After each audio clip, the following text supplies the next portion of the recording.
Good morning. My name is Kathy Wozniak, president of CFUW Aurora Newmarket. Welcome to our club members, our guests from many locations around Canada and elsewhere across the seas. Welcome to our International Women's Day meeting, and welcome to our speakers, Fran Harding, Najiba Sanjar, and Roya Garcia. And our honored guest, our Member of Parliament for Aurora, Oak Ridges, Richmond Hill, Leah Taylor-Roy, who will begin our meeting. And all I have to do is find her. Thank you, everybody. Unfortunately, Leah is just coming back from another event. She'll be here shortly. Okay. If we could defer her comments and remarks until when she arrives. Absolutely. Okay, great. Thank you. I'll be taking her place until she arrives. Okay, thank you. You'll let us You're know, welcome. and we'll put her on whenever she arrives. Absolutely. Okay, thank you so much for your understanding. Okay, in that case, we'll go right to our past president, Janice Bell. Let us recognize the history, spirituality, and culture of the Indigenous people of this region and appreciate their stewardship of this land. Located within the traditional territories of many First Nations, including the Chippewas of Georgina Island and the Mississaugas of the Credit. These lands are now home to many diverse Indigenous peoples. We also acknowledge that York Region falls under Treaty 13 with the Mississauga Credit and the Williams Treaties with several Mississauga and Chippewa First Nations. We honor York Region's Indigenous people, ancestors, and future generations on this land that we share with reverence and humility. We seek to live in respect, peace, and right relations, acknowledging the enduring presence of First Nations, Inuit, and Métis people on this land. We thank them for sharing it with us. And it is my great pleasure to introduce Sheila Engel, and she is our outreach chair, and she will give us a little brief history on what International Women's. Thanks, Janice. I'm sorry to interrupt, but it looks like Leah Taylor-Roy has just arrived. Are you ready to speak, Leah, just before Sheila starts? Okay.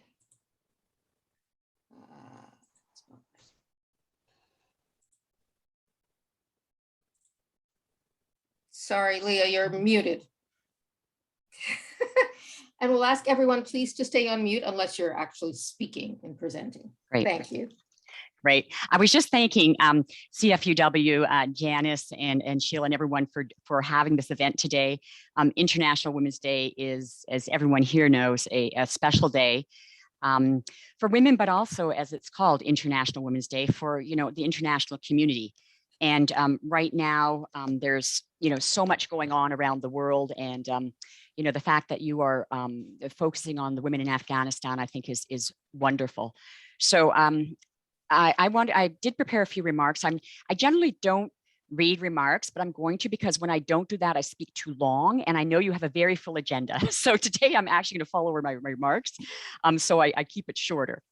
So I want to start by reading a quote from International Women's Day, the UN International Women's Day, which starts with, "Imagine a gender equal world, a world free of bias, stereotypes, and discrimination, a world that's diverse, equitable, and inclusive, a world where difference is valued and celebrated. Together, we can forge women's equality. Collectively, we can all #break the bias." And that's the theme from the United Nations this year, is break the bias. So happy International Women's Day to everyone. As everyone knows, it's a global day to recognize and celebrate women and girls' achievements. It's also a day to raise awareness on the progress made towards achieving gender equality and the work that remains. As your Member of Parliament for Aurora, Oak Ridges, Richmond Hill, I'm proud of the work that the Government of Canada has been doing. And our theme for International Women's Day is Women Inspiring Women. This meshes with the UN's theme of break the bias, because without the strong women who have broken down barriers and glass ceilings, we wouldn't have women to lead, inspire, and mentor other women. And I just want to say, I think CFUW does such a great job inspiring and mentoring women. And, you know, your new outreach to younger women is just one way that you do that. And of course, the scholarships that you give is, and as I think many of you know, I was a recipient of when I was younger and trying to raise money to go, or trying to get money to go to graduate school. So I really appreciate the work you do. Every day, women and girls build up our communities, our country, and our world. They drive our economy as business leaders and help advance our knowledge in all fields. Government at all levels is gaining new perspectives, resilience, and vision because of the women that are serving in politics. And I don't know about everyone here, but when I see our Prime Minister with 3 women flanking him at some of the press conferences he's been having about these horrible events that have been going on in our world, but when I see our Deputy Prime Minister, Chrystia Freeland, who's a strong woman of Ukrainian background, and our Defense Minister, Anita Anand, another very strong and talented woman who's our Minister of Defense. And also Melanie Joly, who is our Minister for Global Affairs or Foreign Affairs right now. To me, to see those women in leadership positions and women who are strong women, who are qualified and competent and aren't just there because they're women, but because they can do the job well. And because we have a government that is a feminist government and is committed to making sure women have equal, not just opportunity, but actually equality in our cabinet. I'm very proud of that. But also, you know, we can look back in the history. And as I said, I'm not going to take too much time, but there's a lot of women that have gone before who have done so much to open up these pathways for all of us now. And there are so many women locally, obviously the leadership here in CFUW, but, you know, Aurora Council, we have 3 women making up pretty much half of the council. You know, Rachel Gilliland, Wendy Gartner, and Sandra Humphreys, which is fantastic. Karen Silovitz, well, she's in Richmond Hill, and we also have, you know, Christine Elliott right now in Aurora Newmarket as the MPP, although she's stepping down. And in Canada, in our House of Commons, you know, 1921 was the first year a woman was elected to the House of Commons. 2021, which was the year I was elected, there were 103 women elected. It's a record for our country. And we reached just over 30% of the women in the House of Commons. That's a real mark. We still want to get to, I still want to get us to 50 or 52, but we're getting there and we're doing a lot better. And it's my hope that girls, more girls will aspire to positions of leadership in business, but also in public life. And that women will run for office, and that women from all groups, all ethnicities, backgrounds. I want our House, you know, of Commons, our Parliament, to look like our country. And so I think it's one of the things that for me is very important, is that we encourage young women, and we let women of all backgrounds realize that there is a place for them in leadership in our country. So it's my goal to do what I can to make that happen. So I'm very pleased to join you here this morning. I'm pleased to be part of CFUW, to have benefited and to be able to contribute. And thank you for having me here this morning as well. Thank you. Thank you very much. I'm glad you were able to join us.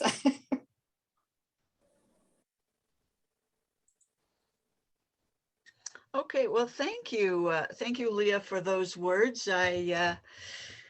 I'm really glad that you were able to come and join us today too. I must confess, I had never heard about International Women's Day until I'd attended my first CFUW International Women's Day event in 2020 at the Trinity United Church in Newmarket.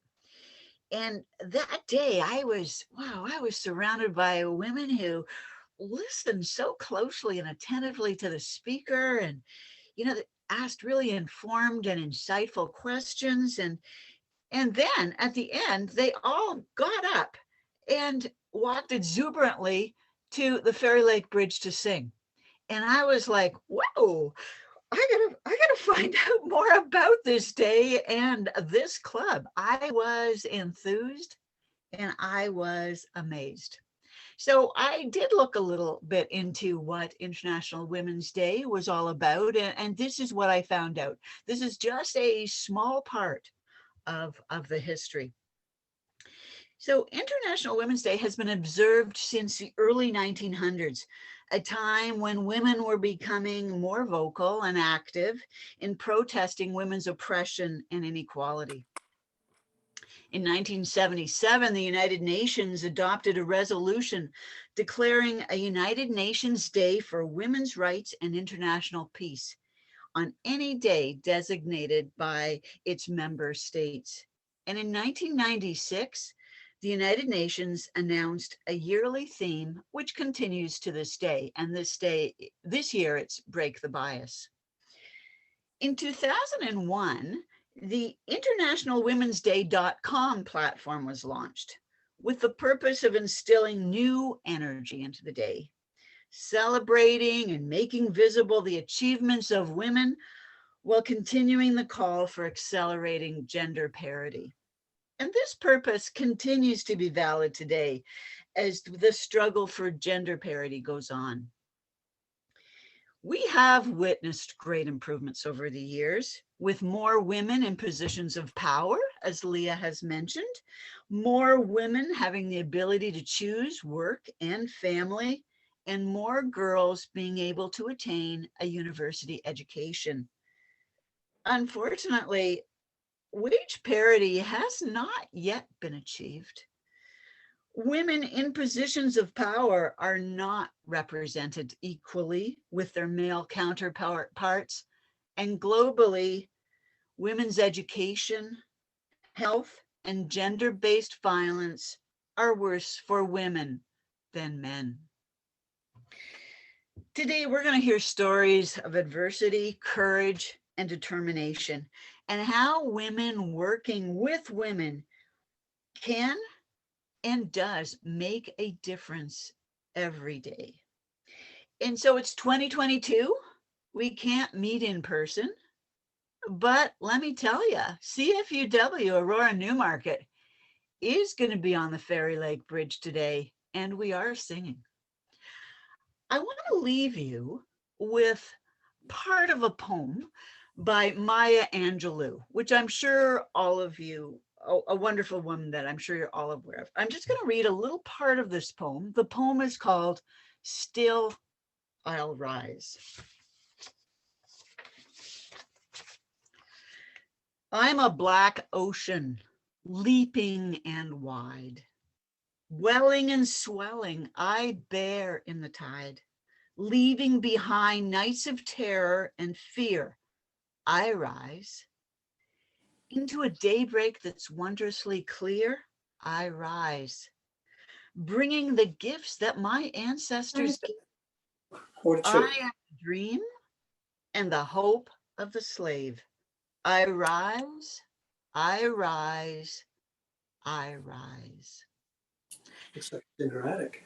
Now, I'd like to introduce Carolyn Schiller to you all. She is the chair of our International Women's Day Committee, who has tirelessly over the past few months worked very hard to give us this amazing day.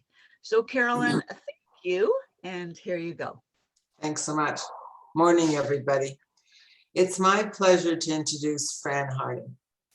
Fran has been a member of Ottawa CFUW for 13 years. During that time, she has held a number of board positions for over 5 years that included communications and program planning. She has been a member of University Women Helping Afghan Women for close to 10 years. She is very active in arranging speakers, doing communication and advocacy for this very important group. If that was not enough, she has also volunteered with the Heron Emergency Food Center, ICE Sisters for Technology Mentoring, and Cornerstone Housing for Women. In Fran's work life before retiring, she held various positions in communications, including editing, writing, speech writing, and media relations for such companies as National Defence, Canada Post, and Canadian Mortgage and Housing. She has been married for 53 happy years. and is a proud mom to her son, Malcolm. Her best surprise, she tells me, in the last decade, that she has become friends with young Afghan women in Canada who she now calls her honorary daughters, and the Canadian grandmother to 2 Afghan Canadian boys and 2 girls. It's my pleasure to turn the floor over to Fran.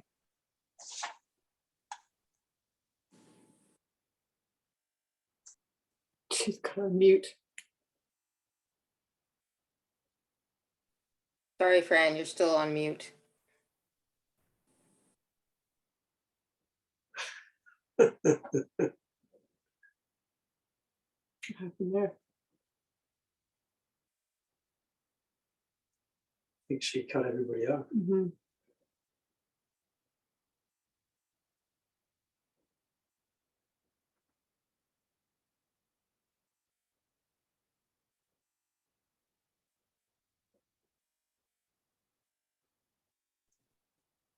There we go. Okay, sorry, a pause. Thank you, Carolyn, for your very kind introduction. And I'm pleased to be here to represent University Women Helping Afghan Women from your sister club in Ottawa. But before I begin, I want to recognize the horror that is now Ukraine and the very real threat this war with Russia is to neighboring countries and the world. I don't believe this is a war that the Russian people wanted. We've seen the massive protests on the streets of their cities, and they've lost too many of their children and loved ones to wars. I'm proud that Canada is doing what it can with its allies to support the brave men and women who are defending their country. According to Lisa LaFlemme this morning, the Russians are, they don't care. The Russian Ms. people, no, because they Ms. don't know. Taylor-Roy, They will when it starts to really bite their ass. I'm sorry, is somebody speaking that should not be? Unless you're Fran Harding, you should not be speaking right now. I am proud that Canada is doing what it can with its allies to support the brave men and women who are defending their country. Ms. Taylor-Roy, we hope you will convey our gratitude to your colleagues in Ottawa for their immediate response and generous welcome to an unlimited number of refugees who are seeking safety. We thank the government for that. Now, International Women's Day. When there are many subjects we could be discussing, all very important to the lives of Canadian women, but you picked Afghanistan, a subject I've been passionate about for about a decade.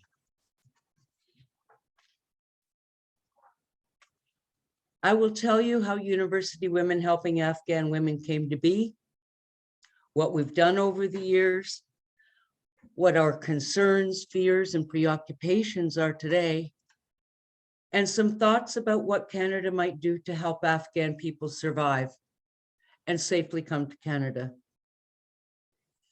In 2010, the Ottawa Club was celebrating its centennial, and we, with other clubs in the area, hosted the CFUW National Annual General Meeting and Conference.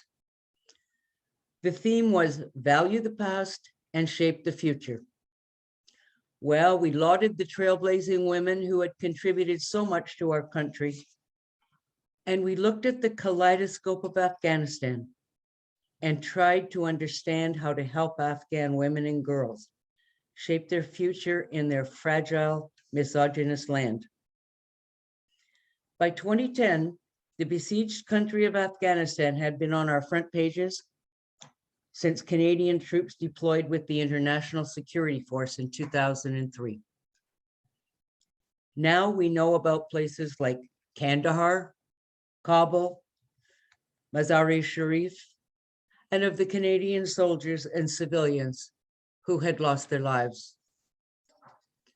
While battle stories predominated, a picture of the legions of oppressed women was emerging Sally Armstrong, a Canadian human rights activist and one of the first Western journalists into Afghanistan after the fall of the Taliban, wrote a book called Veiled Threat: Testimony to the Heroic Struggles of Women Under the Brutal Taliban Regime. Throughout its pages, her fury at the international community for ignoring Afghan women's plight came through with startling clarity. We asked her to speak to us, but she was unavailable. Instead, we invited Dr. Seema Samar, one of the women featured in Sally's book, an extraordinary physician and a human rights activist. She came and she spoke powerfully about the lives of Afghan women and girls, and she opened our hearts and our minds. By the time we regrouped in September, an interest group called University Women Helping Afghan Women had been formed. Dr. Samar had inspired us. We established 3 goals that we have followed since that time. We would learn about the issues facing women and girls in Afghanistan, raise awareness, and act. We met in our homes. We listened to speakers, one of whom you will meet later. We would have a business meeting and then an informal visit. We are fortunate to live in the capital city and have access to so many knowledgeable speakers, Canadian diplomats who've served in Afghanistan, Afghan ambassadors, civil servants who make important decisions about aid and development projects, Afghan Canadians leading organizations supporting various projects back home, and the many wonderful young people who came from so far to attend our universities and colleges. We learned from them all. When and where we could, we raised awareness about the hardships faced by Afghan women and girls. We wrote letters to the editor, we talked to local service clubs, engaged our friends. Some of our members attended the UN and Graduate Women International triennial gatherings and our own national meetings to make presentations about the need for the international community to support the rights and aspirations of Afghan women and girls. Our final goal, to act, was the decision to provide scholarships for bright, disadvantaged young Afghan women to attend the university Dr. Samar had established the year before. It was then called the Gaharshad Institute of Higher Education, a school where academics were emphasized, along with learning about human rights and women's empowerment. Since 2011, through garden parties, lunches, dinners, silent auctions, and outright requests for donations, we've raised about $180,000. This money has allowed us to support more than 100 young women, 42 who have graduated, 3 have gone on to study law, and 64 were on their way when COVID struck, and then the Taliban. The entire scholarship program was run for us by the Gender and Women's Empowerment Center at the university. The manager advertised the scholarship opportunity, ensured the academic and financial needs of the candidates, oversaw the selection process, and reported to us regularly on their progress throughout their 4 years. We funded each girl for 4 years so she would never have to drop out because of lack of money. And that money was managed by a person in the finance department who also provided us with detailed financial reports. We were comfortable that our donors' money was secure. I'm going to return later to talk about these individuals who were essential to the success of our program. Right now, according to Dr. Samar, the school that had more than 2,000 students, men and women, is now at about 700. We don't know where the students are. Some no doubt fled the country, or families fear for their safety. Many are probably too poor because of the collapse of the economy. No matter how much you want an education for your child, food will always take priority. And many of our girls are gone. We are searching for ways to send money to help some who remain. But the banks are unpredictable, and shocking as it may sound, we may run the risk of breaking Canada's anti-terrorism laws. We dread writing to Dr. Samar to tell her that we have the money, but we can't send it because we're afraid of our own law. Surely the government can find some way to allow us and other Canadian groups like us help Afghan women get the education they deserve. Our key effort has become advocacy, which is our second guiding principle. As you can see, with the rest of the world, we have moved to Zoom, which has allowed us to extend our range of speakers and our audiences, and they're now from across Canada and the world. Raising awareness keeps the story alive. For example, last year we worked through our international organization, Graduate Women International, to part with the Netherlands to host speakers who were working on the ground with human rights organizations in Afghanistan and women Afghan leaders. We held a webinar about the perils of the so-called peace talk on the women of Afghanistan. We had more than 500 people register for the webinar from 25 countries. A year ago today, International Women's Day, we launched our walk to Kabul. Along with CFUW members from across the country and many friends in Canada and elsewhere, we sought to raise awareness of the circumstances of women and girls in Afghanistan. We began standing on the bridge. And you can see us there, masked and limited to about a dozen because of COVID. Eventually, 600 plus walkers, skiers, cyclists, treadmill runners virtually made it to Kabul. And they put in so many kilometers that they could walk back to Ottawa and then again to Kabul. It was extraordinary, and media coverage helped spread our messages. At the same time, walkers were encouraged to send a postcard to members of Parliament. The postcard we created featured a powerful photo of young women sitting in rows in a snowy field writing exams. There could be no more powerful image of the girls' hunger for an education. More than 1,000 of these email postcards were sent, urging our government to work to bring a sustainable peace to Afghanistan that ensured human rights and education for all citizens. Sadly, there was no peace. But the talks emboldened the Taliban, and over the coming months, as they fought across the country, there were strong signs of what was to come.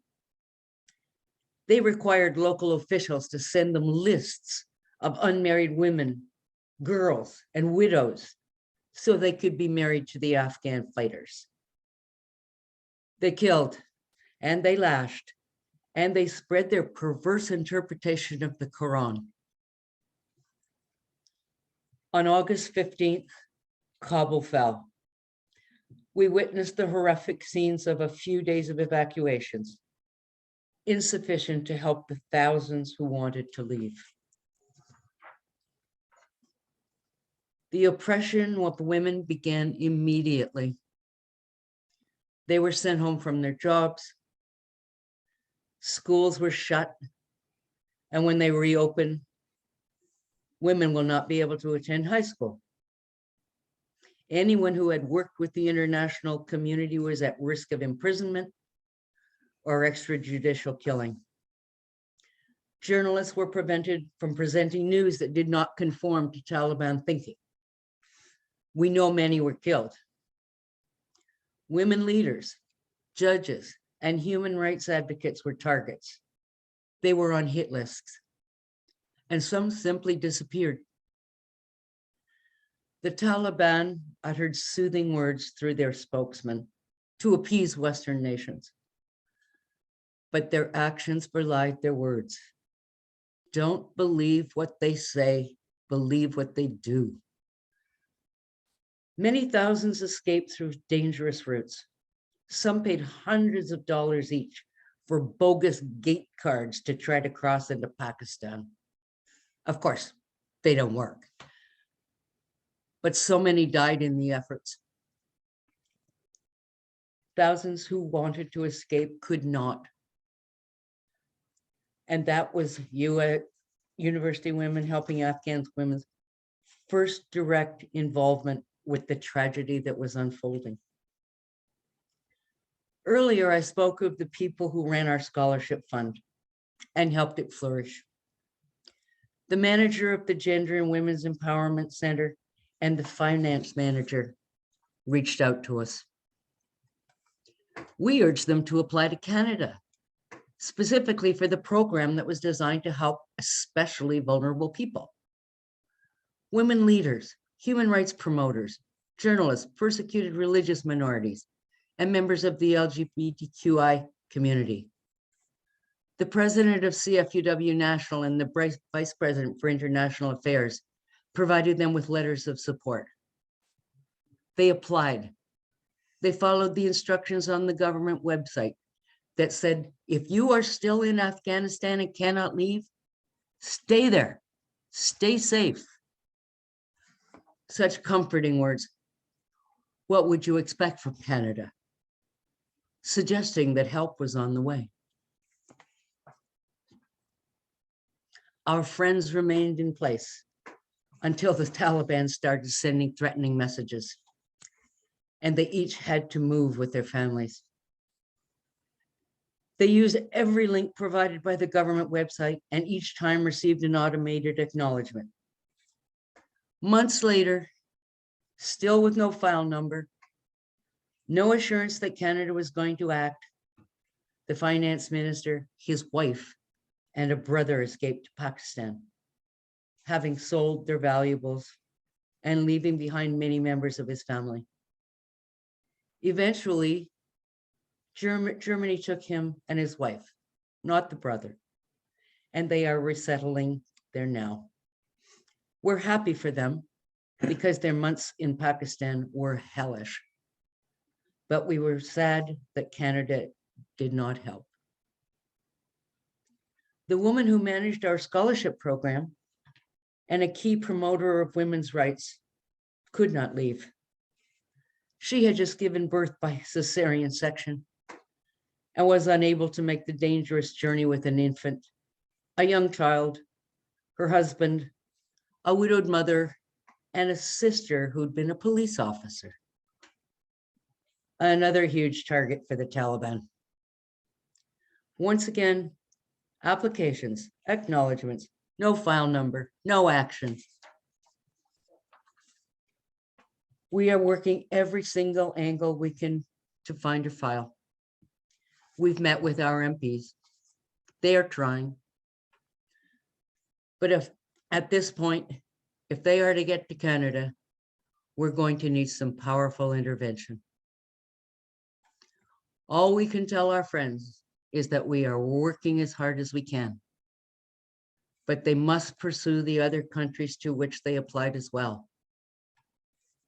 It is heartbreaking, particularly since the Taliban are now again going house to house, apparently looking for guns so the neighborhoods can remain safe. Unfortunately, they're also looking for documents, passports, and money. Remember, don't believe what the Taliban say, believe what they do. We're not going to give up on this. There's too much of a price to pay, but that's part of our advocacy as well. And we cannot forget all the women and girls who remain in Afghanistan because they must, or because they want to stay to improve the lives of their people. We've seen their courage as they peacefully demonstrate in the streets, demanding the education, human rights, and inclusion in the many decisions that are being made that affect the future of their country and the women and girls for whom it is home. We've seen these brave women on television, surrounded by Taliban with guns. Their posters are in their own language and English. Who do you think the English is intended for? They are seeking our support, and we must do what we can to stand with the women of Afghanistan. So, what can Canada do? First, the humanitarian disaster that is unfolding, the worst in the world according to the UN Food Program, must be given more attention. People are starving. Families have sold their possessions, their kidneys, and even their children. And women and children are suffering the most. Canada has been generous, but we can do more. The government can urge Canadians to donate to organizations feeding the millions. And they can offer to match these donations, as they're doing for the Ukraine. Second, we can ask the Canadian government to take additional steps to fulfill its promise to resettle 40,000 Afghans. We could create a hub for the processing of Afghans who are in the immigration refugee program, a safer and more accessible alternative to Pakistan must be found, such as Tajikistan or Turkmenistan. In one place, you could have a center to receive those fleeing the country, process their documents, provide refugee status, health and security checks, and the necessary documents to go to Canada. And provide them with a travel document and hire contractors to take them out of the country to the hub. Think production lines, not bureaucracy. Third, remove the requirement for Afghan refugees to obtain UNHCR Convention refugee status. That means you must be out of your country to be eligible for sponsorship in Canada. This is creating a severe backlog in the processing of refugees and makes safe passage impossible for many. Fourth, stop rejecting applications for student visas for students accepted into Canadian academic institutions because they might not leave when the visa expires. Really?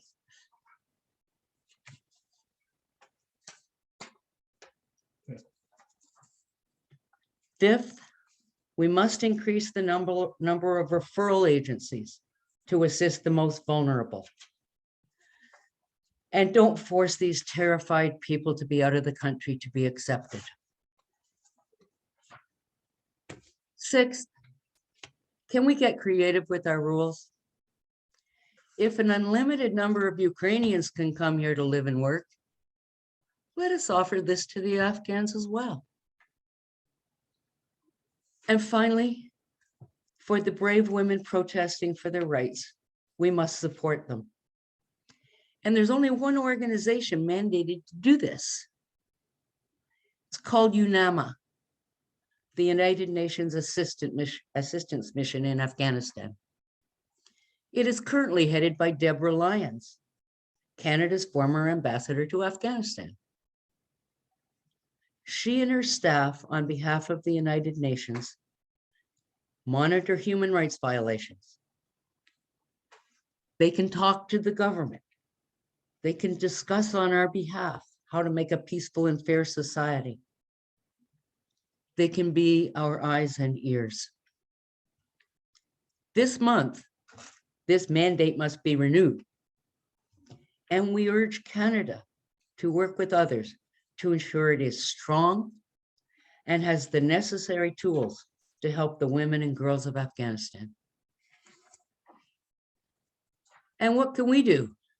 The Canadian Federation of University Women and its friends.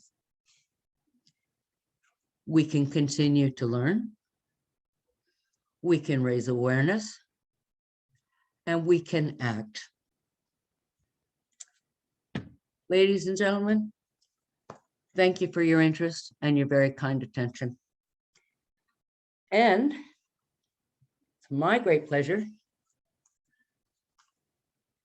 to introduce our next speaker,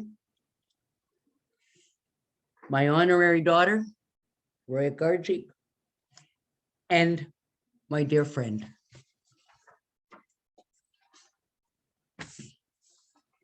As we know, all of our children are the smartest, the kindest, the most hardworking people. I'm sure all your children are like that. And Roya Garcia is all of that. I'm very proud of my honorary daughter and my dear friend. As I mentioned earlier, when we were first organized as a group, we didn't know very many people in Afghanistan or very much about Afghanistan, but we're lucky because we do live in the capital and we do have speakers. But one of the major sources of speakers, quite frankly, was the University of Ottawa, because they had so many Afghan students there. And they were the cream of the crop. These were people there who were there to study for their doctorates, for their master's degrees. And we had a member who was a lecturer there. And so she had kind of a steady supply of these brilliant young women. And so we had a young woman by the name of Roya Garcia who came and spoke to us. She told us about her background in Afghanistan, as a refugee in Pakistan, her school years, and how she had to leave her husband behind him in Afghanistan to come to start to work on her doctorate at the University of Ottawa. And she had described her arrival in Canada and her train ride from Toronto through the snow in January with 2 3-year-olds, twins. And she spoke to us and told us all these, her hardships, her triumphs, and her life with her kids in Ottawa while going to school.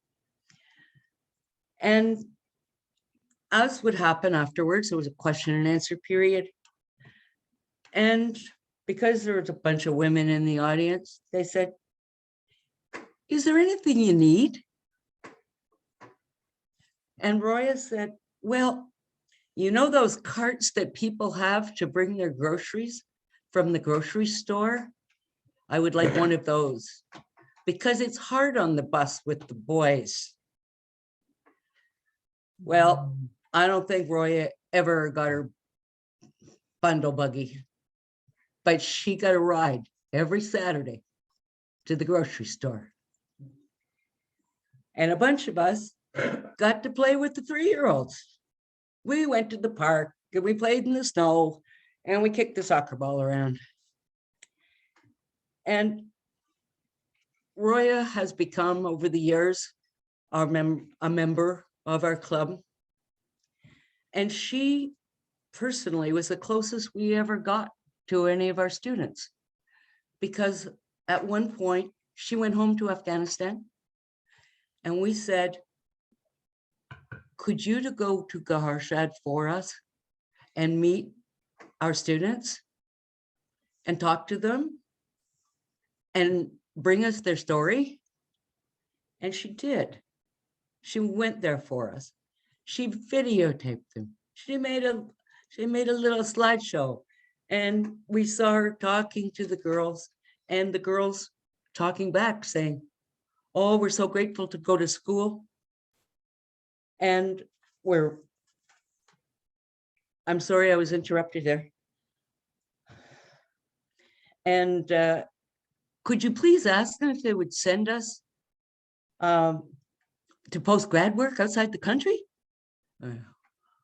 And so Roya said, "Well, I don't think that's in their plans, but I'll ask." Anyhow, we are she's now reunited with her husband. He's here. He's a fine man. And their two boys are typical Canadian 10-year-olds. They're playing on their Game Boys or whatever. And they're doing well in school in their English and French.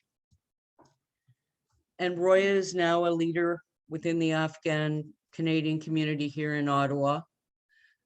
And we're so proud of her and so grateful for her. And I welcome her now on this very important day for us all. Welcome, Roya.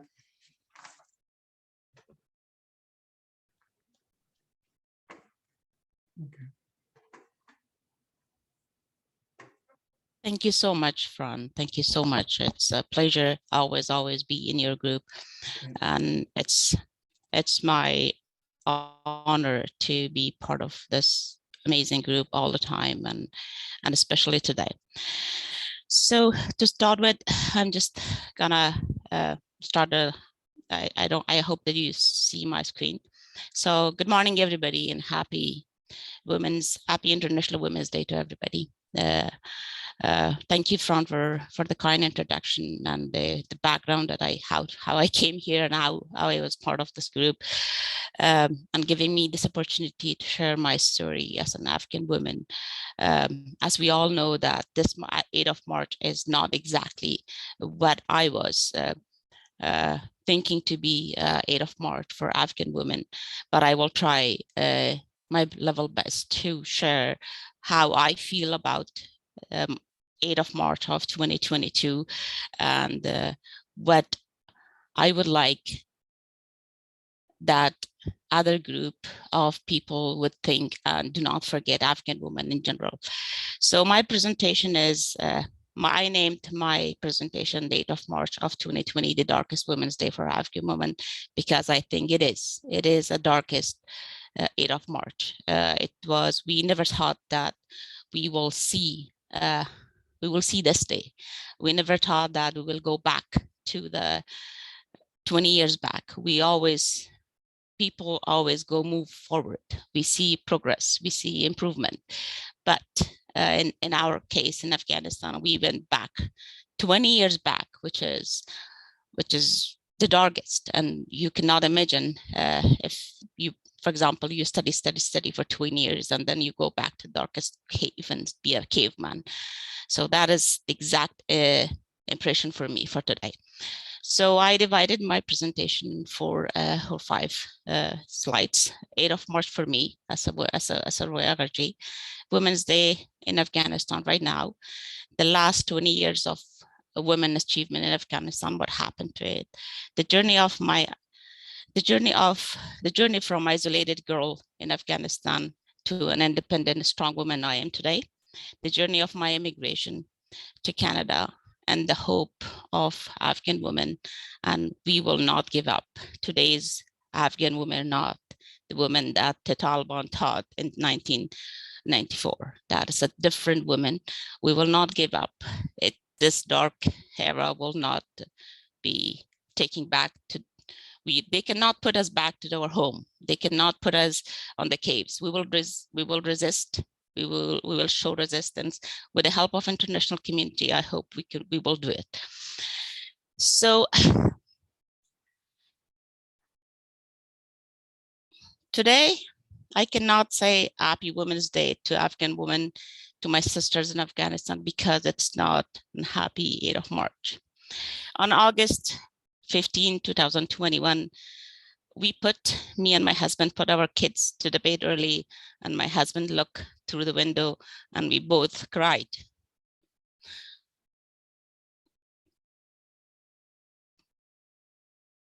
Sorry about that. Starting in the silence that take over our small apartment, we both said, sorry, it's very emotional for me. This is not what our people deserve, really.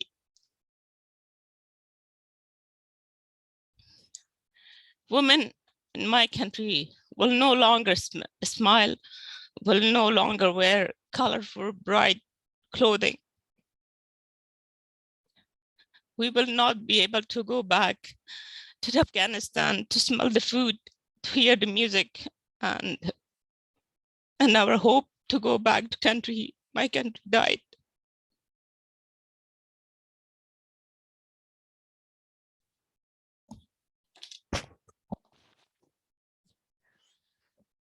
I'm so sorry. I had lived in Kabul for years before the Taliban. I had never thought that my Kabul one day will be so heavy, so dark, so quiet, full of sorrow like now. The night of 15th August, my husband and I couldn't sleep with the tears, with the intense feeling of despair. In the silence, we reflected on the past 20 years of experience of progress and achievements for everybody, not only for women, for the small minorities, for the girls, for the boys, for the ethnicities that was oppressed throughout the political progress in Afghanistan.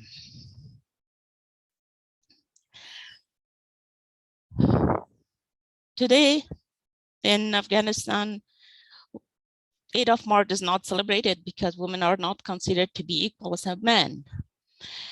With the fall of Taliban in 2021, everything changed for women. By the time I was living in Pakistan, when the Taliban regime was controlling Afghanistan, so my father moved to Pakistan for the sake of security, for the sake of letting their children have the chance to education and to get to work, because during the Taliban regime in Afghanistan, we didn't have the chance to work and to earn.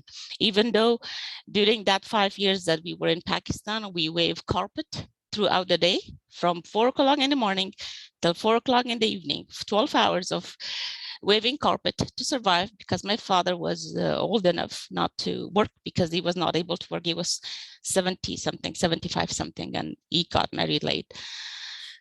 Me and my 5 brothers and sisters, we were waving carpet from 4 o'clock in the morning until 4 o'clock in the evening. And after 4 o'clock evening, 5 of us will go to school from 4 to 8. We were studying school, and then from 8 to 10 we were studying English, and some of my brothers and one of my brother and me, we were going to study computers in the weekend.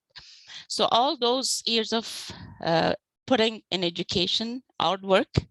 So we were the breadwinner. At the same time, we were investing on our education. So by the time in 2021, when Taliban fell, and my father said, I'm not gonna stay in Pakistan for 1 more minute, because that's not my land, and that's not my country, and that's not my people. I stayed here because of security reason. So we moved back to Pakistan, to Kabul.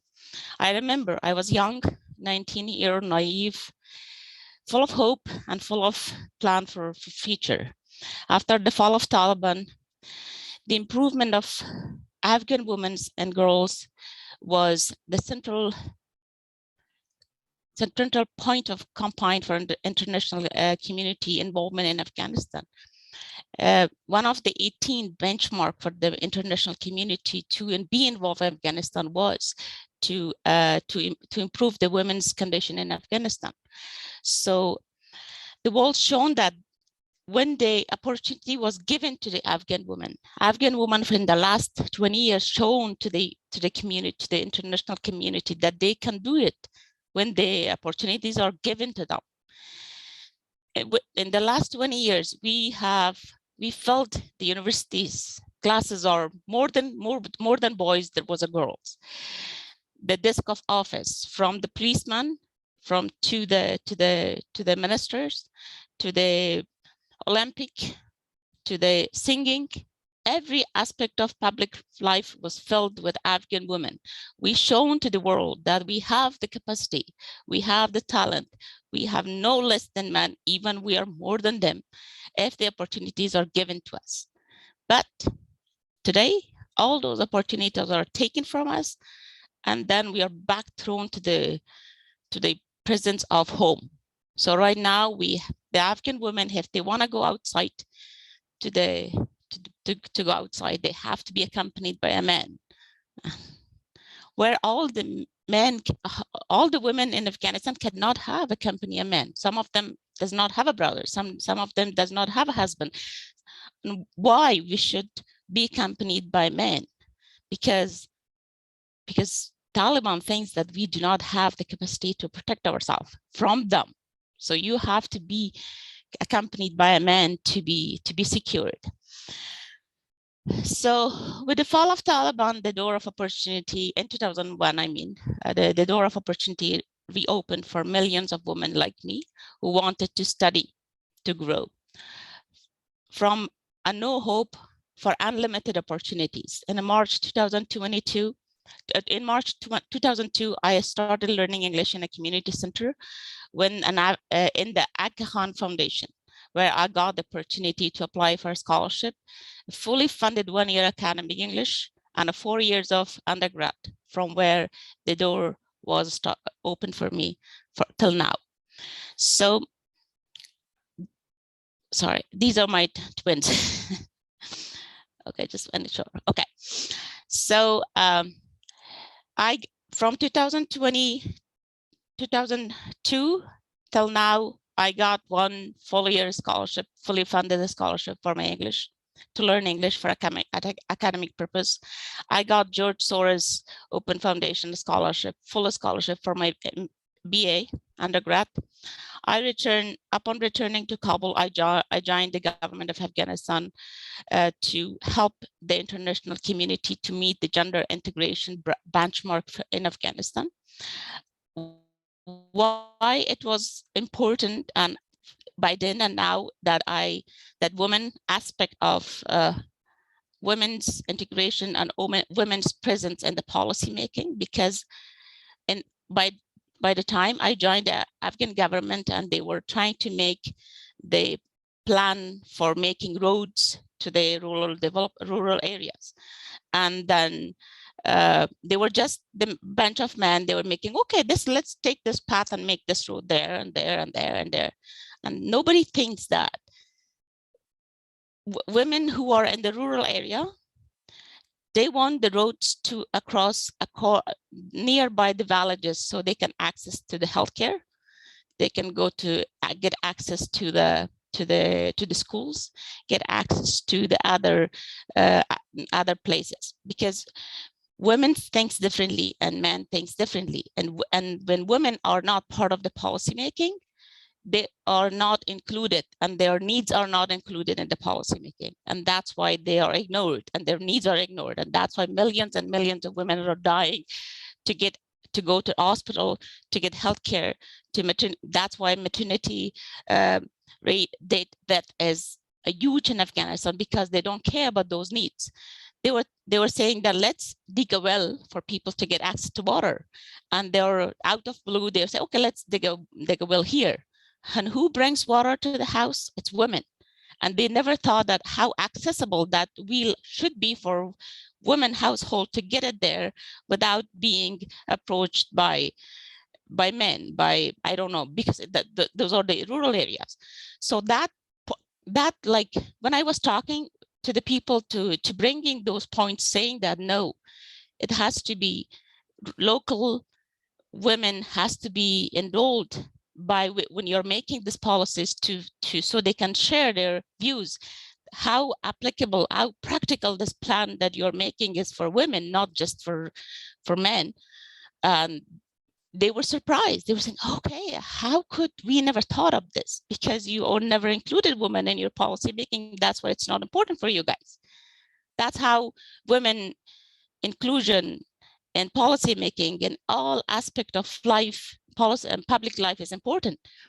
So from 2007 till 2009, I worked for the government of Canada as in the Ministry of Planning, and I changed many plans, and I included many policies to make sure the inclusion of women in the rural area is important and included. And then in 2009, I felt the need of more education. Then the opportunity was given to me, a full scholarship, funded scholarship from the government of Canada and and the University of Ottawa for a master's degree. So I came to Canada and studied my master's from 2009 to 2011. By then I didn't have kids, and I was an individual passionate back to work and to go to work. So in 2011, I returned back and I joined private sector this time, not private sector, NGOs, where I was part of working to make women, small businesses, to reform the policy of government to provide more funding for small businesses for women. So I changed.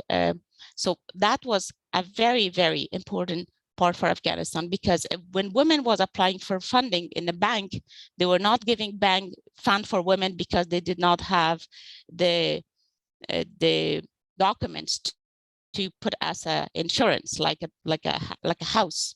In Afghanistan, everything like a house goes to the father, as from father to the son, and son to the grandson. It never goes to the woman. Women do not have a property rights. So we changed the property rights. We made a law for women to have access to property law, and that gives a base for women to have access to the finance. And then from the finance, they can open the small businesses. So that was one thing. And then we changed that. And then the other aspect of work that I did, especially for women, was to have this small businesses law revision to remove that assets, specifically to have a property deed in the as a grantor. So those things that I worked for 4 years. And then in 2014, the security got bad and worse and worse and worse, especially after the fall of after the departure of the international security. And then even though it was not an important aspect for me and my husband, and we both decided to pursue our education. So we both went from we both decided to pursue our PhDs. We both applied in Canada, and we both applied for Europe. But unfortunately, one of us got admitted for scholarship to the Canada, and my husband got it into Portugal. So I came to Canada with my twins, as Fran nicely mentioned, and then January of 2015 with a minus degree of 35 with twins who has no winter clothes, and I had no idea that Canada has a different clothing for winter suit, winter boots, and stuff like that. And I had the biggest jacket in Afghanistan. We had it. You can wear it in winter, in the fall here. So yeah, and when I took my kids out of the train, they were saying, "Mommy, I'm cold," and that was the point. And I find out I'm in a big trouble. So yeah, I started my PhD with twins in the winter in Ottawa, but that was not a big deal. I said, yeah, I can do it. Yeah. And then in 2015 and 16, and the situation in Afghanistan got worse and worse and worse and worse. And then we had to apply for permanent residence in Ottawa and Canada to secure at least the future of my kids, with the decision of my husband. So I applied for a skilled worker program in Ottawa, and I got accepted. But due to that application that I applied for the immigration, I had to give up my international scholarship for my PhD, because once your status change from international to the local, you lose that scholarship. And that scholarship I couldn't pay, because I couldn't pay because it was a huge amount, and I had to financial burden between my kids and my So that was a decision I have to make. I have to sacrifice for my future of kids. So I have to give up my PhD halfway through. And I thought that maybe I will come and study once the situation will get better, or my husband comes back and I find a job and stuff like that. So that PhD halfway through is there, my like a dream that I have to return back one day. But it's just, yeah, so it's something that I have to go back one day.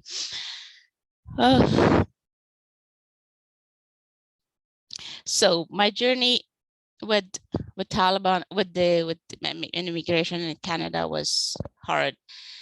Nobody really wants to leave their country, their identity, their background, their relative, their ties, their history, to come to resettle to a different country where they have, the only thing they have is security. Rather than that, they lose many things. When it comes Noros, I only have a limited Afghan friends that I go and talk to them. I have no ties. I cannot transfer my culture to my kids because the explanation of culture, my Afghan culture, is very hard for them. They do not understand it because they're not in the context, and there are certain things that you have to be in that context to understand it. I cannot transfer my language because when they are talking, their friends are Afghan, their friends are English. I mean, their friends are all Canadian friends. Their English, their school is French. Their extra curriculum is English and French. And limited conversation I have my kids is that go to sleep, eat, and stuff like that. So after me, my kids has no connection with Afghanistan. So that's another point that I always feel like, what is going to happen? So what my point is here is that nobody really like to leave their country and resettle in another country unless they are really desperate and in need of security, especially people who are capable to be somebody there. I was a deputy director of planning, Ministry of Planning in Afghanistan. I was the senior project manager with the DFID in Afghanistan.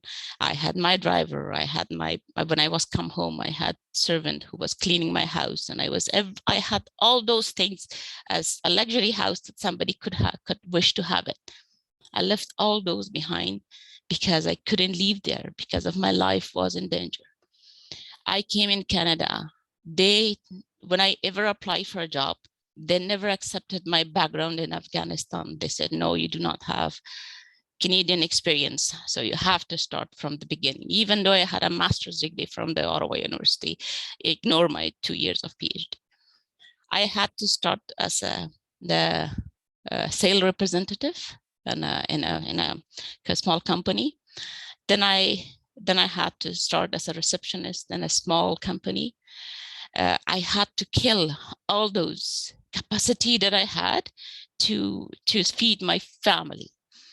Then after years after resettling here, after getting my permanent residence, after getting my security clearance, stuff like that, I applied for the government of Canada. And finally, after 6 years of struggle, I got a job with the federal government as a compensation advisor. Right now, I'm working with the Pay Center. So when you have the capacity, I'm sure with the struggle, with the slowly movement, you get there what you want to. But the journey is never easy for anybody, especially for immigrant, especially who comes to Canada with the different background. I have to adapt. Right now, I'm stuck in a certain level. I cannot move up. I cannot get a managerial position because I don't know French. So that is something that I am right now investing, and I'm trying to get what they are requiring for us. So yeah, basically the journey to immigrate in Canada has been not easy, but with the help of many friends, especially with the university women, it has been easy. I remember that when I talked to the university women in the group, they have offered many help, and I felt blessed. My kids are calling Fran as a Canadian grandmother, and they are thrilled to have her. And sometimes they say, where's my grandma? And we're not talking to her a lot. I said, it's COVID came, so we cannot have much of that. So that is my journey. So back to the hope for the Kabul. We thought that maybe the situation will get better and we will return back to Afghanistan. Me and my husband hope to go back to Afghanistan and work for our country, for our sisters, for our people. In fact, my husband had a plan to return to Kabul by the end of 2021, once he finished his PhD. My husband comes from a very poor village called Joguri in Afghanistan, and they are from the very minority group in Afghanistan. And he told me that he was crying on that night. He said, over the last days and weeks, I kept thinking about my dreams, of how hard I worked, how much I suffered to get where I am today. I went to school with a hungry stomach and wearing torn sandals. I did not change my society. I did that to change my society and work for a better Afghanistan, to be someone to teach at the university, or be someone at the government, at the policy level, to change the inclusion of minority group like Hazara people. He said that I wish somebody could wake me up and tell me that the last month I've been a bad nightmare, and I wish somebody could come to me and say that this sorrow and sadness is all a dream, and it's not a reality. They don't understand how much pain I have endured to reach to this point, to work outside of home, to go to university. They do not know how overwhelming it is to come to terms that the fact that all my suffering and struggles have been destroyed overnight. With the Taliban back in power, women access to Afghanistan.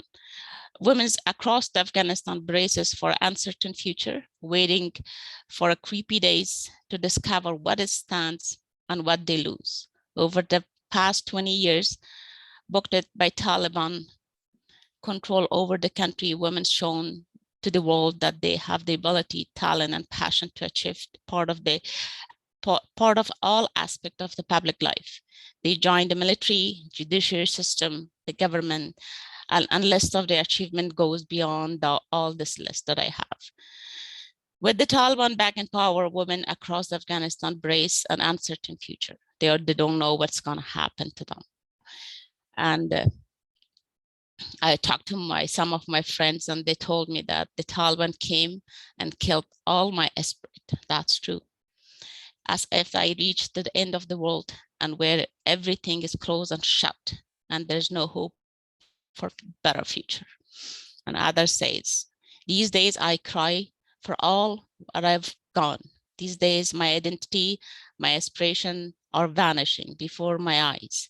These days I cry for all that is gone in vain with that wind, all my dreams that flow away, splitting like a spiral of life, spiral of kite out of my hand.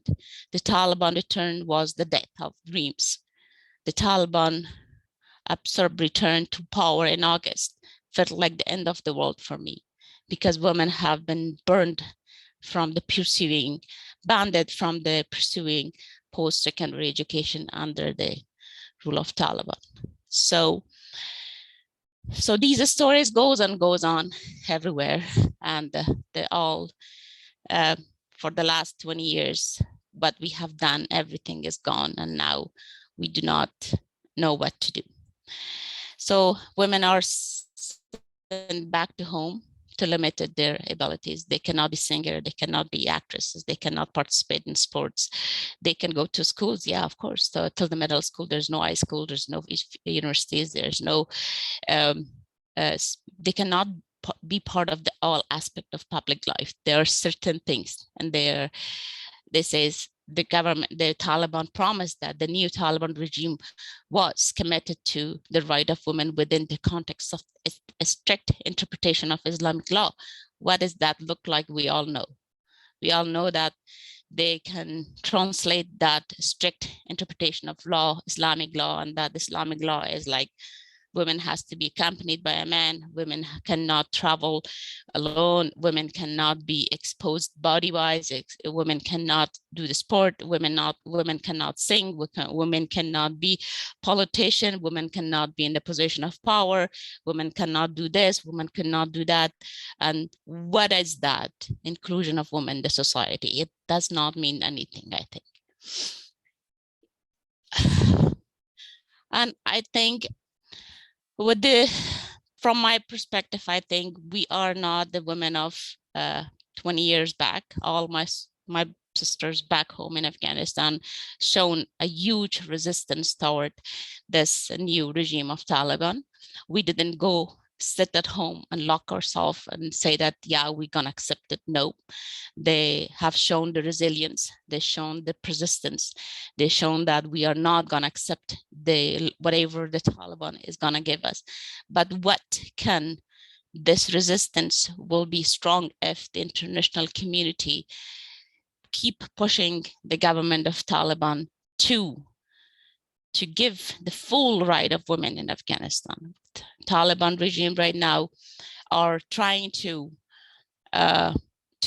be recognized by the international community, and international community's power for their recognition should not be compromised because they shouldn't be recognized. My perception is that's not the evil kind of government, and it should not be recognized as a government, but that should not limit the international community to help Afghan women and Afghan local people. Thus should be a two separate agenda, because right now we are going through economic crisis, humanitarian crisis, and women rights crisis. So these three agendas should not be compromised because Taliban has this strict policy.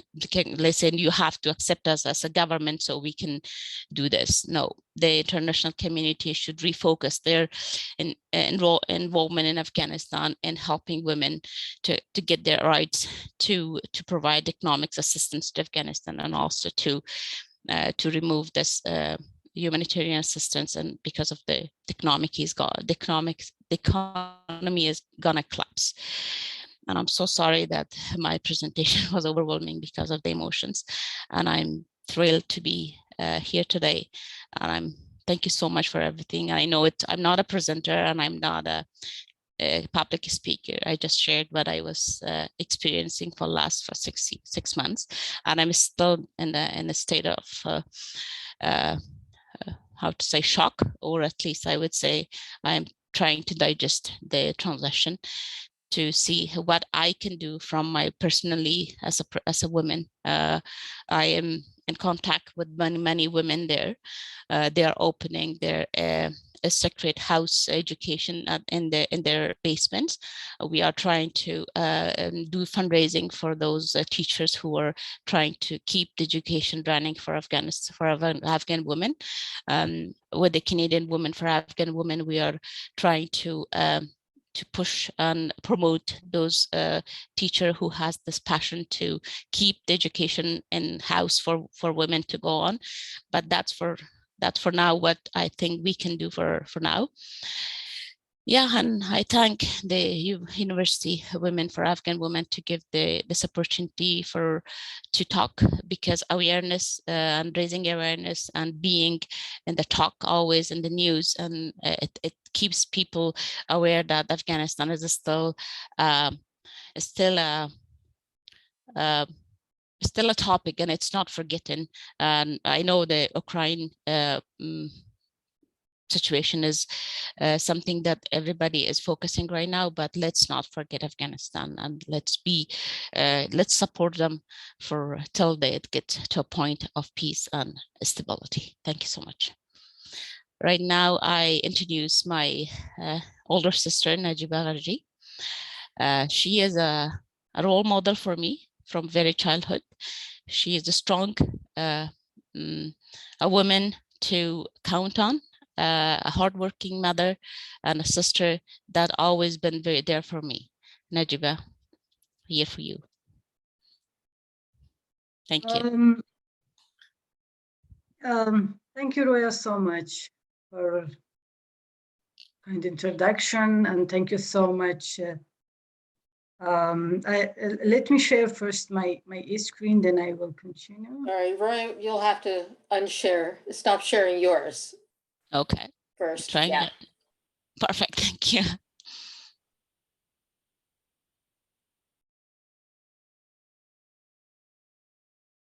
Go ahead, Najib. Yes, I'm trying to share my screen.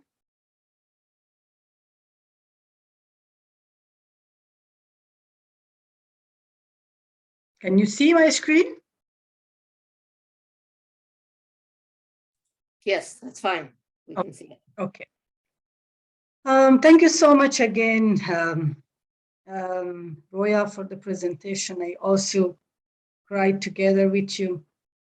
And thank you so much, Ms. Harding, for inviting me to this important event today. I am very, very happy to be part of this very important gathering.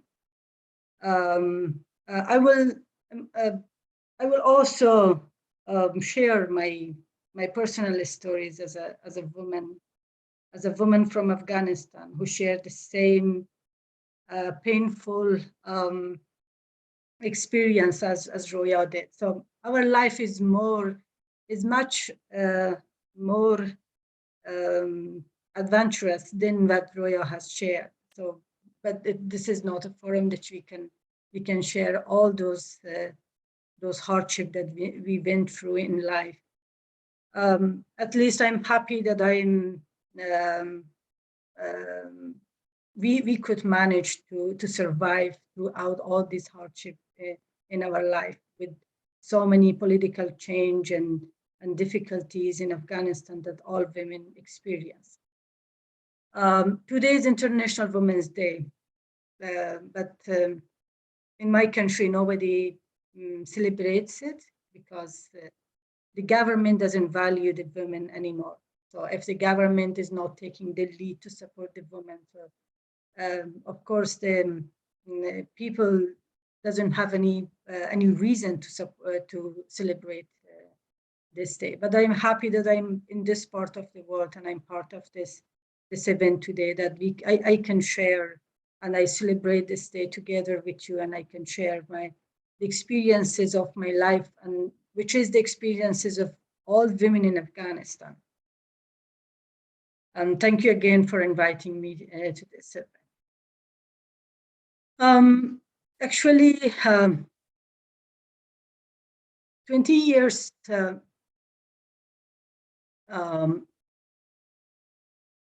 20 years in Afghanistan.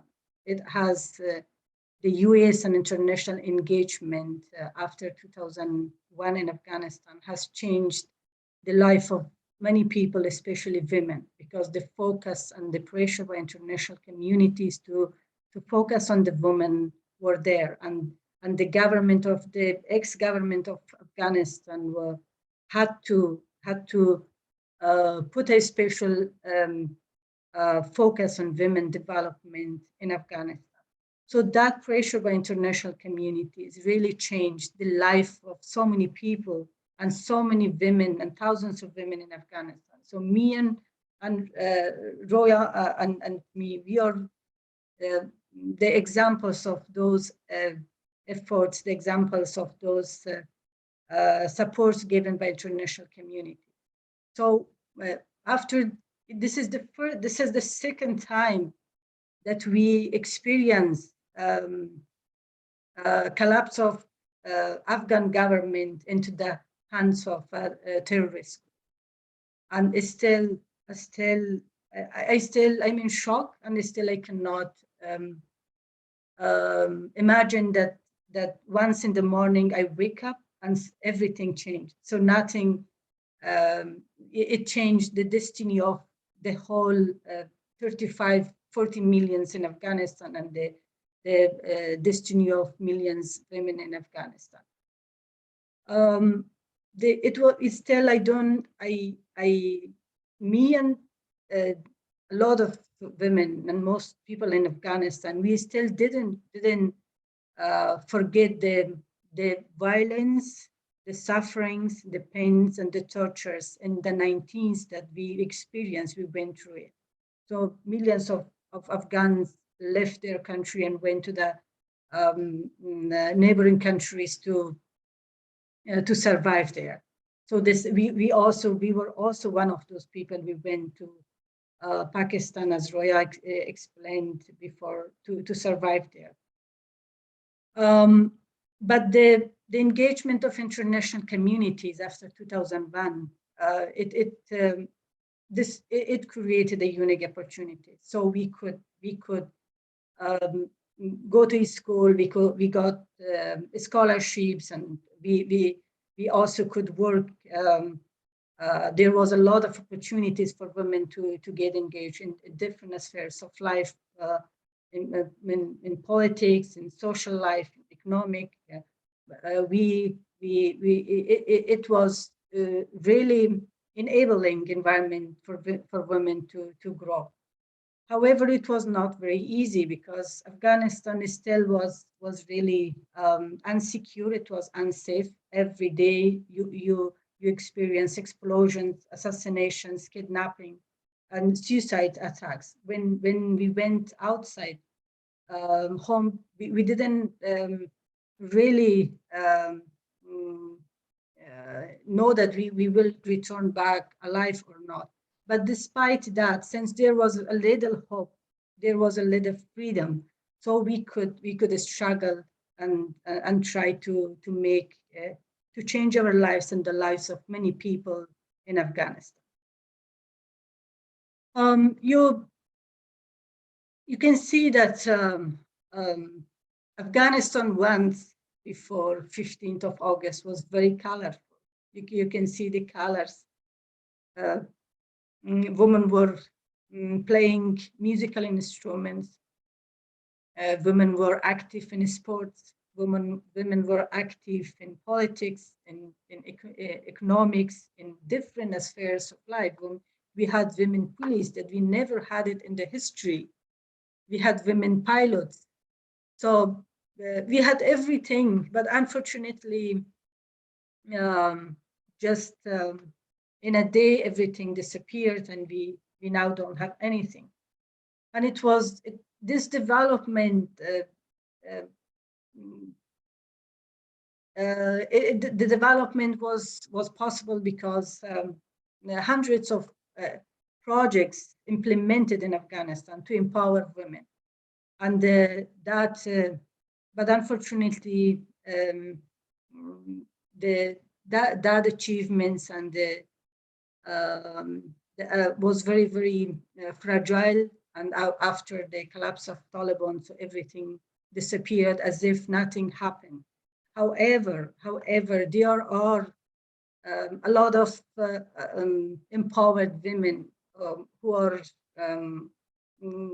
still in Afghanistan, inside Afghanistan, or fighting for their rights. And there are a lot of women who are forced, like us, to leave the country. So now it is a different situation in Afghanistan. Afghanistan is in the hands of uneducated terrorist groups, so they don't understand. They don't value human rights. They don't understand. They don't accept human rights. They don't accept women at all. And they have a very strict interpretations of Islam, the Islam that you never see it in any the other Islamic country. So this is even the Pakistan, who is the biggest supporter of Taliban. But when you go to Pakistan, you see women. They are active in different spheres of life. They have the rights to choose what to wear and what to do. So they're like many other other women in Europe. It is in America or in Canada, but they're also living in Islamic country. But the Taliban, I don't know, for some political reasons, they always used women issues and politicized the women issues, and they put a lot of pressures on women, and now we are suffering, and all women in Afghanistan are suffering.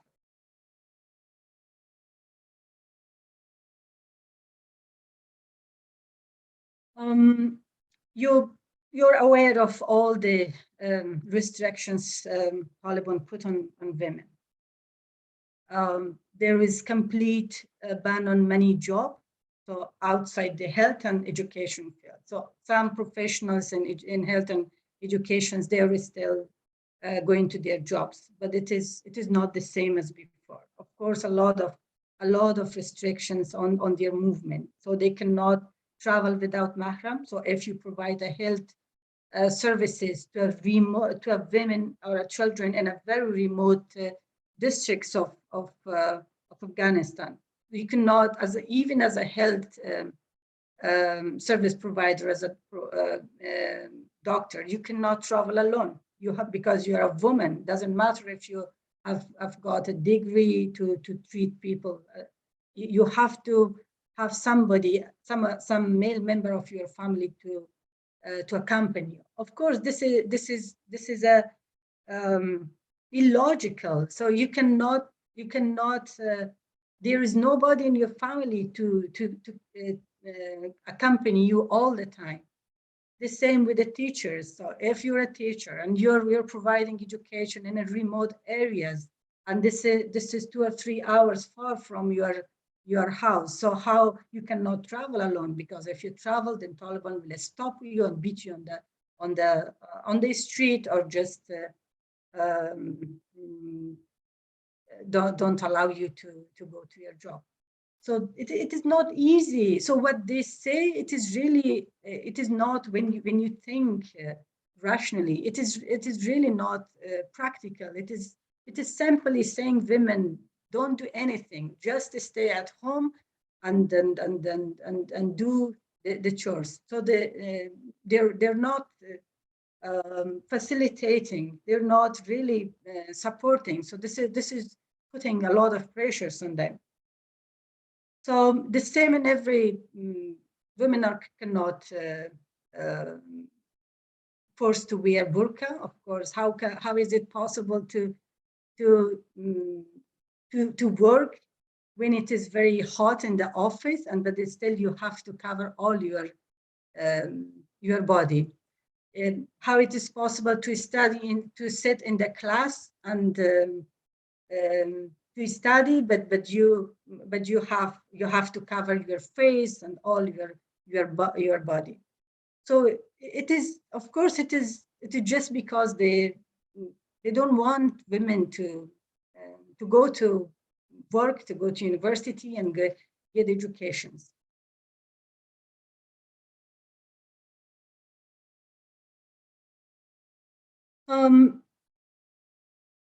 There are a lot of courageous women in Afghanistan. Despite a lot of threats and risk and violence that they experience, but still they show very courage to go on the street and ask for the rights of women, for the rights of themselves and the rights of women. But you witness that those actions were stopped and treated by Taliban very violently, responded very violently. Women faced verbal abuse. They were beaten, and also most of them detained and put in secret places. And some of them is still, nobody knows what happened. Even those who were released, but no information is available. So what happened really? What happened really to them?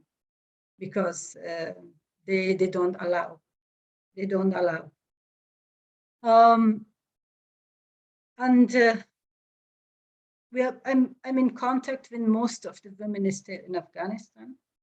There are very, very painful stories behind every woman now in Afghanistan.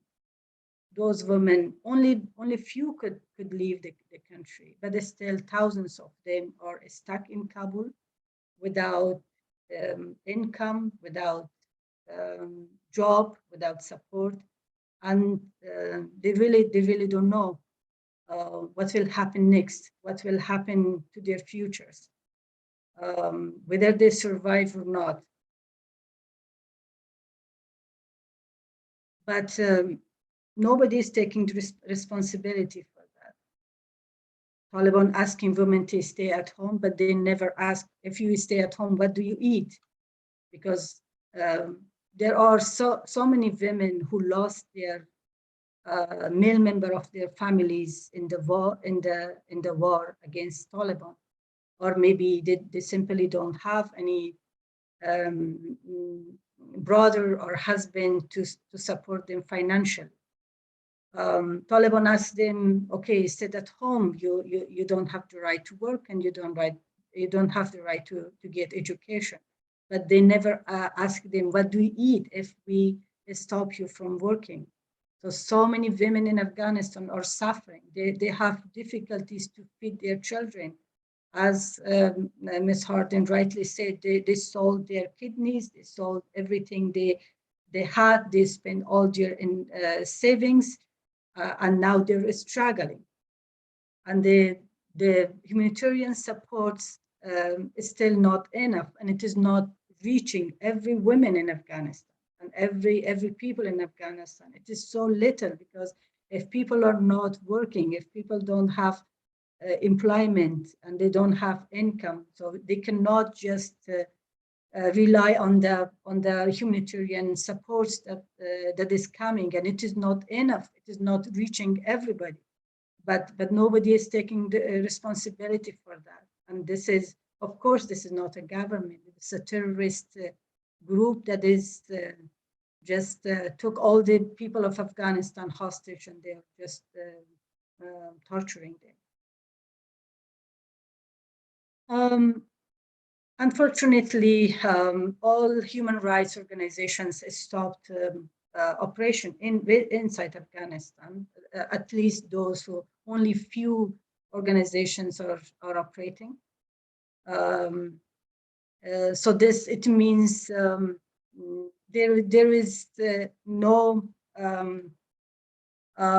source of information to report the human rights violation from Afghanistan. So we only get information that is reported through the social media in Afghanistan, and this is also very, very much restricted. It is prohibited, and people who are living still in Afghanistan, they cannot really share a lot of stories. So we can only, out of 10 or out of hundreds of human rights violations, we can only have access only to one or two information, and it is published and public, unfortunately.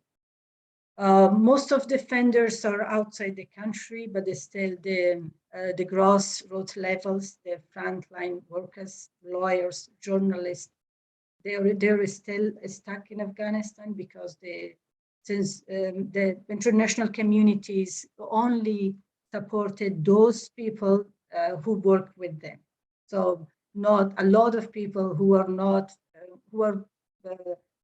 working for any government, but who are active and their lives are still at risk. They still stuck in Kabul and neighboring countries. And also the number of humanitarians visa was very limited. So it is not enough for all people who are at risk.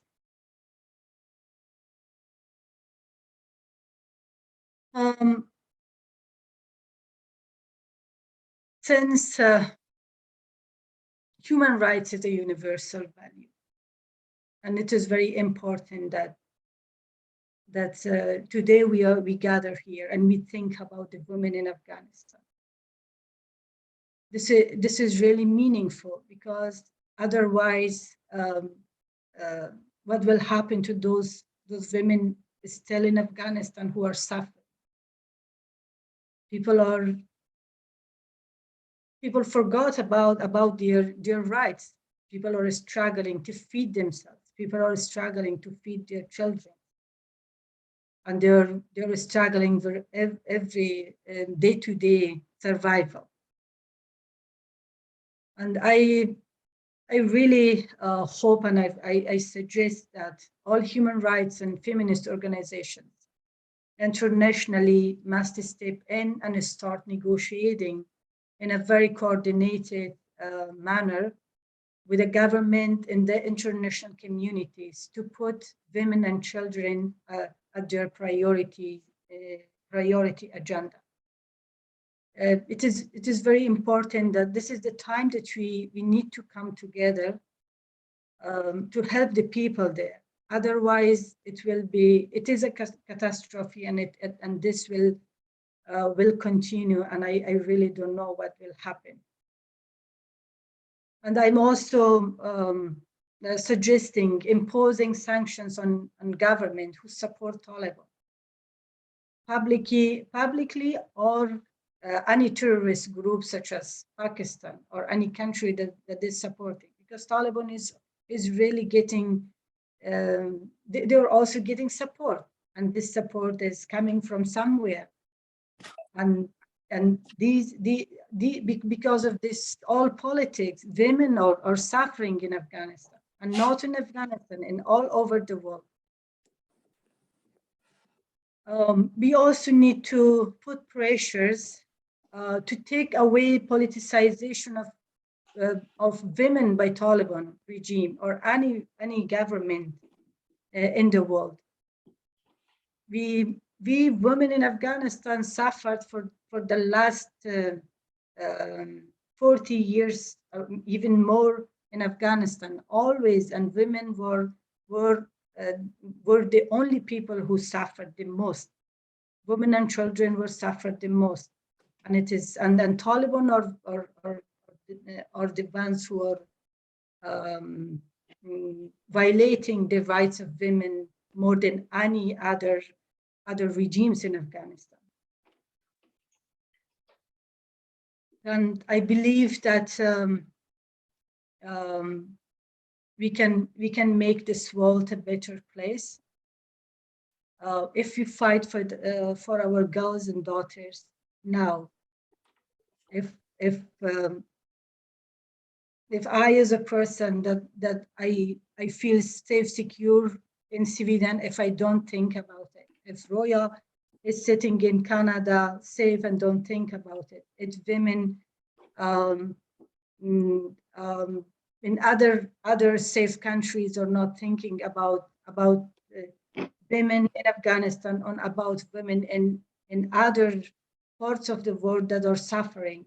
So we will not be hopeful about a better future of women in any part of the world. So I really thank for this event today that I'm part of it, and I really hope that these discussions on women in Afghanistan continues, and we also start mobilizing all women who are still outside the Afghanistan or safe or protected, and the women and women rights and human rights organizations in other parts of the world to come together, and we should make an organized and coordinated efforts to change the situation in Afghanistan. And this change should not be only just because of an engagement. We just don't want to get engaged and involved, but we really want to see a change in Afghanistan and in the world. To be honest, right now I'm really not very hopeful for a better future for Afghanistan, because I see the effort. It is almost 6 months that people in Afghanistan is suffering, but still, we, including all international communities, we really don't know how to intervene and how to save the lives, how to save women in Afghanistan. So it is, I think, the right time that we need to put more pressure and more pressures, and don't let Taliban to tell us, to show that everything is getting normalized and things are better in Afghanistan. But the reality, of course, is different. Things are not better in Afghanistan. Still, people are suffering, women are suffering, and they need support. And we have to do something now until it is too late for Afghanistan and for them. Thank you so much again for inviting me to this important talk. If there is any questions, I would love to answer.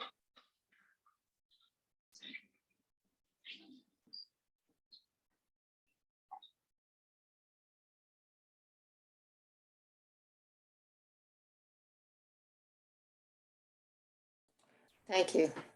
Thank you. If you could stop sharing your screen. Okay, wonderful. All right, and we're back to full screens. Gallery. Okay. Thank you very much. Oh my goodness, that was so touching.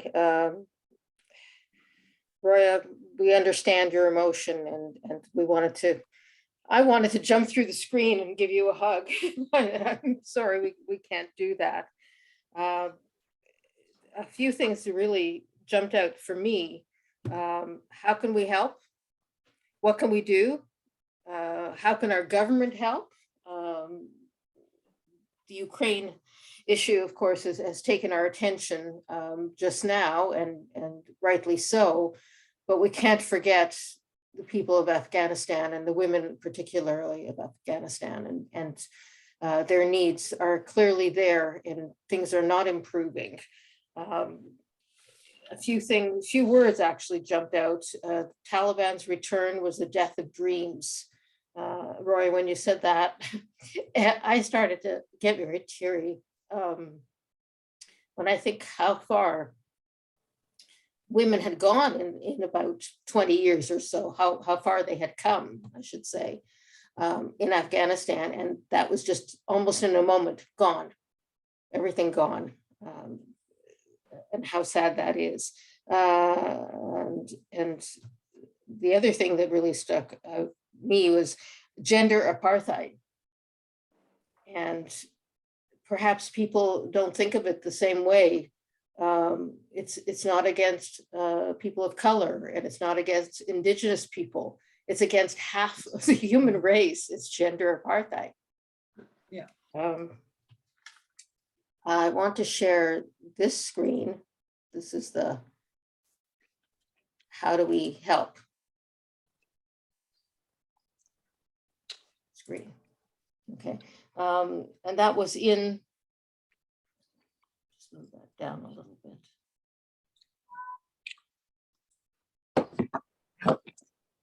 Move that out of the way. Okay, this is how you can donate to Friends of University Women Helping Afghan Women. It was in the chat. The address was there, but this is what it looks like. You can support. You can donate. You can look at the goals and the activities. Who are we? How to support? How to make direct donations, if you wish. I'm going to stop sharing that. Questions. We didn't actually have questions. I think we were so moved by the presentations, we couldn't think of questions. One question that came up quite early is about the Taliban. I'm assuming they treat their wives, sisters, daughters exactly the same way. Yep. I it's just they do not think their wife as a human being. And I was listening to one of their interviews the other day from one of the Mujahideen, and it's Taliban leaders, and I hate them so much that I don't remember his name. But he was saying that how many wife do you have? And I mean, can you share something about your personal life? And he was saying, my personal life does not have anything to do with my political life, and you have no right to ask about my wife and my kids. So the way they are treating their wives is like that. It's just a dark part of their life that they do not want to share it. They are embarrassed to name their wife, to say that I have a wife and her name is something like that. If somebody know their wife's name, it's like a big thing for them, to an embarrassment, something like that. So yeah, it applies to everybody. I don't know if Najiba has something to enlighten that part, but Please. Yes, of course. If it starts, Taliban is not a person. Taliban is a ideology. So it is the same. I don't know. I'm just talking about the people at the bottom, but in the political level, at the political level, it might be very different. I'm not sure that those who are people who are in the leadership of Taliban, so I'm not sure that they are behaving their right as they're behaving the women in Afghanistan. It is not the same, because this is just a politics. But yes, the people who are at the lower level, yes, they are, because they don't believe in equality, because they don't believe that women and men are equal. So that is why they're treating women differently. And well, because they have, this is what they have learned in the last 20 years when we totally ignored Taliban. Unfortunately, we didn't even think about that they will come again in power and they will control Afghanistan. And we totally forgot them in between. So there were a lot of unregistered schools that they were teaching children. They were developing Taliban, actually. They were developing people as Taliban. So yes, they were taught that women are not equal as men. They were taught that if women goes to university, or women get education, so this is against Islamic values. So once they learn it, so they internalize it, so their behavior is the same. Doesn't matter, it's a mother, it's a wife, or it is a woman in the street. So for them, it is the same. But at the leadership, I'm sure it is not the same, because nobody know where the families of these leadership people live. And I know there are a lot of discussions on the social media about the spokespersons of the Taliban. He spent all of his life in UK. So he has a daughter, and his daughter is on his daughter's picture was on the social media without, like me, without any will. So it means yes. So it is different. It is totally different. It is just politics, and they are deceiving people of Afghanistan. But yes, those at the grassroots level, they don't understand. So they just think it is Islamic, and they don't respect the women at all. I hope that this is a convincing answer. Wow. We did have a question for Roya.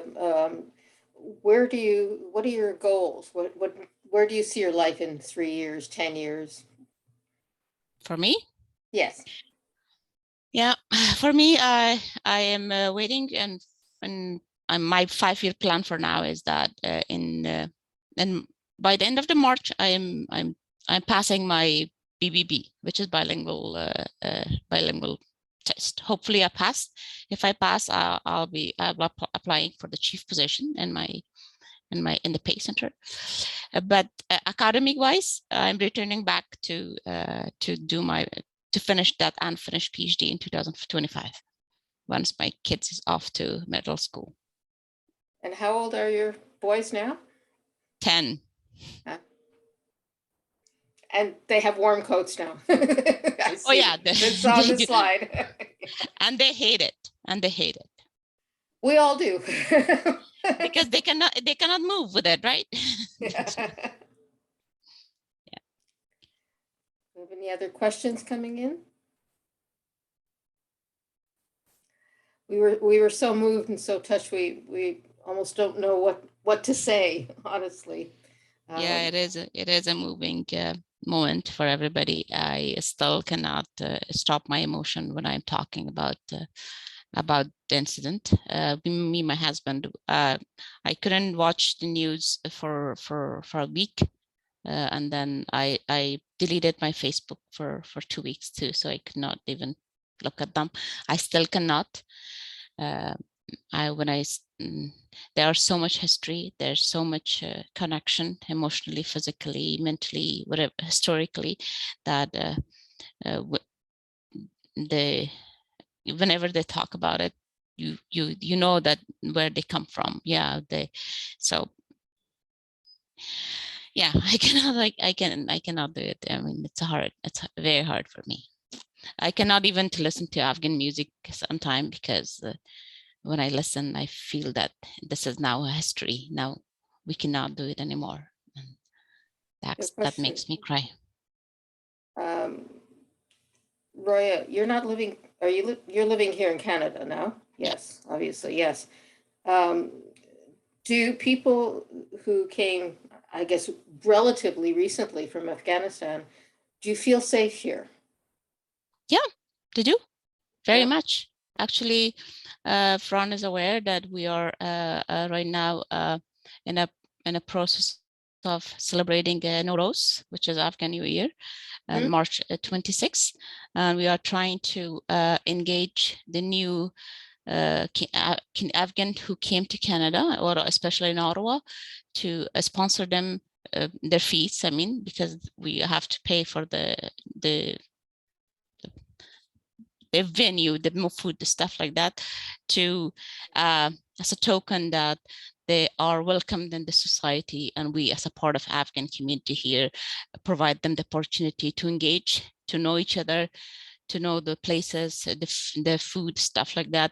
One of the problem Najiba had in Sweden is that she called me and she said, I don't know where to buy the foods that can at least give me the similar taste of Afghan food. And I told him use the leek. It tastes kind of the same texture that we have in Afghanistan. Gandana, how to make chaka, which is a different kind of food we eat at home. I said, you mix yogurt with this and it gives you similar things. So those are this very small thing that we can do for the newcomers in Ottawa, to tell them that this is where you can find Afghan food, there you can find Afghan clothes, so you can find the Afghan restaurants. If no matter how much you want to be safe in a different country, the taste of food is something that you cannot forget. I mean, you want it. I mean, it's a cultural thing. So we are celebrating Nowruz, and we are inviting 30 Afghan, actually just it's a women only party. So we're inviting 30 women with their children in that in the celebration, and we're trying to engage them with different Afghan women to see how to connect, how to feel home, how to feel connected with the community. Lovely. Thank you. Very nice. We're coming to the end of our time, and we do have another walk to talk about. So I'm going to turn it over to Carolyn. Whoop.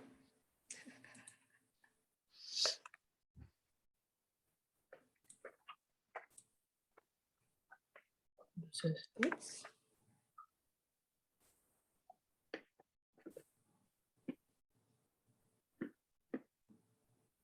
I'll get ready for all this technology. Yay, it looks good. Oh, good. On behalf of all our members of our university club, we want to present this check to you, Fran, $600, which I know we thought was symbolic of what it cost for an Afghan girl to go to university. We know at the moment it can't be used that way, but we want you to use it towards the wonderful work that your club is doing to advocate for the girls and women in Afghanistan. And there will be a smaller version that gets me out to you. On behalf of University Women Helping Afghan Women, I'm thrilled and thank you so much for your caring and compassion, and someday there'll be a girl who will thank you for sure. Anyway, Carolyn, thank you, and thank you for inviting all of us today. I guess one of the ways that you measure a success of one of these Zoom events is how many participants there are and how many drop out. Nobody dropped out. So I want to thank you so much, and my dearest Roya and Najiba from so far away, thank you. And we look forward to keeping in close contact, Carolyn, with Aurora Newmarket, and have a great walk.